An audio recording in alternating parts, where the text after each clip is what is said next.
దేశవ్యాప్తంగా సంచలనం సృష్టిస్తున్నటువంటి neat paper leak వ్యవహారం ఏదైతే ఉందో,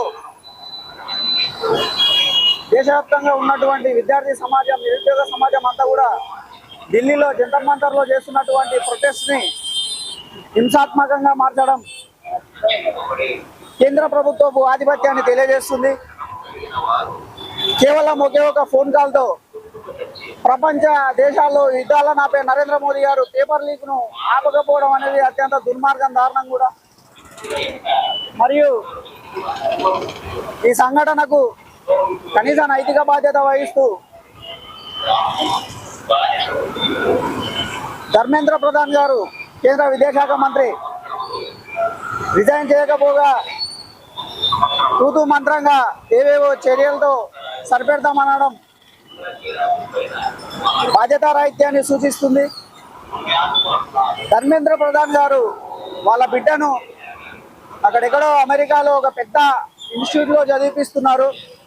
కారణం ఏంటంటే భారత విద్యా వ్యవస్థపై ఆయనకే నమ్మకం లేదనుకుంటా, లేకపోతే తన బిడ్డను కూడా ఇక్కడే ఇదే దేశంలో ప్రతిష్టాత్మక యూనివర్సిటీలు ఎన్నో ఉన్నా కూడా ఇక్కడ చదివించకుండా అక్కడెక్కడో అమెరికాలో చదివించడం అంటే అతన్ని మించిన దేశద్రోహి ఇంకెవరు లేరనే మేము అంటున్నాం.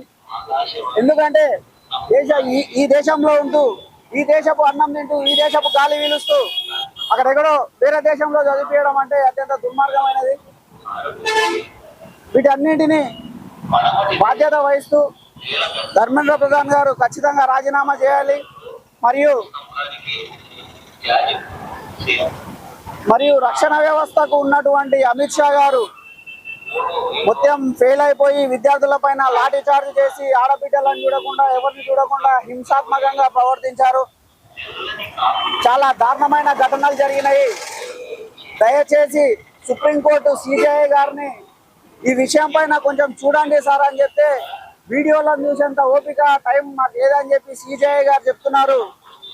నరేంద్ర మోదీ గారిని అడిగితే మేము ఫాస్ట్ ట్రాక్ కోర్టు ఏర్పాటు చేస్తాం, విచారిస్తామని చెప్తున్నారు. ఇవి రెండు కూడా పొంతలలేని సమాధానాలు, బాధ్యతారాహిత్యమైన చర్యలు. వీటినన్నిటికీ కనీస బాధ్యత వహిస్తూ ప్రధాని నరేంద్ర మోదీ గారు కూడా రిజైన్ చేయాల్సిందిగా Bahujan student federation of India తరఫున డిమాండ్ చేస్తున్నాం. లేని పక్షంలో వచ్చే ఎలక్షన్స్ లో విద్యార్థి సమాజం అంతా కూడా ఖచ్చితంగా పెద్ద మొత్తంలో బుద్ధి చెప్తుంది. పార్లమెంట్ నుంచి అన్ని సర్దుకొని పోవాల్సిన పరిస్థితి వస్తుందంటూ ఈ సందర్భంగా తెలియజేస్తున్నాము.